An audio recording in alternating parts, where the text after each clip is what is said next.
विस्मरणातील मराठी शब्द या मालिकेत आज आपण रांजण या शब्दाबद्दलची माहिती जाणून घेणार आहोत। मातीचा माठ लहान मुलांना बऱ्यापैकी माहिती असेल, कारण तो प्रत्येक घरात बघायला मिळतो। पण रांजण हा कधीही आता अलीकडे बघायला मिळणार नाही। कारण सांगते, आता आपली सगळ्यांची घरं आकाराने लहान झाली आहेत, तसंच घरामध्ये राहणाऱ्या माणसांची संख्या सुद्धा कमी आहे। साधारणपणे 4 माणसांच्या कुटुंबात मातीचा माठ पुरू शकतो, पण रांजण आपण घरात आणत नाही सध्या। तर रांजण हा काय प्रकार आहे हे आपण या मालिकेमध्ये जाणून घेऊया।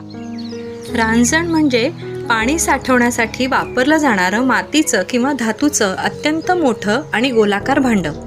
याच्यात भरपूर म्हणजे 20 ते 25 लिटर किंवा त्यापेक्षा सुद्धा जास्त पाणी साठवलं जाऊ शकतं। प्राचीन काळी विशेषतः उन्हाळ्यात थंड पाण्यासाठी रांजण वापरले जात, जे आजही ग्रामीण भागात बघायला मिळतात।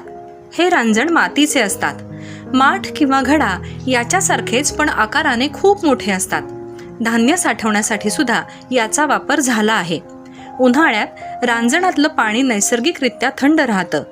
पूर्वी रस्त्यांवर रांजण भरून पाण्याची सोय केलेली असायची।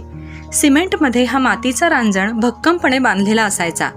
आजच्यासारखं पूर्वी प्रत्येक जण स्वतःची पाण्याची बाटली वापरत नसे, तेव्हा रस्त्यात असे भरलेले रांजण पादचाऱ्यांची तहान भागवत होते।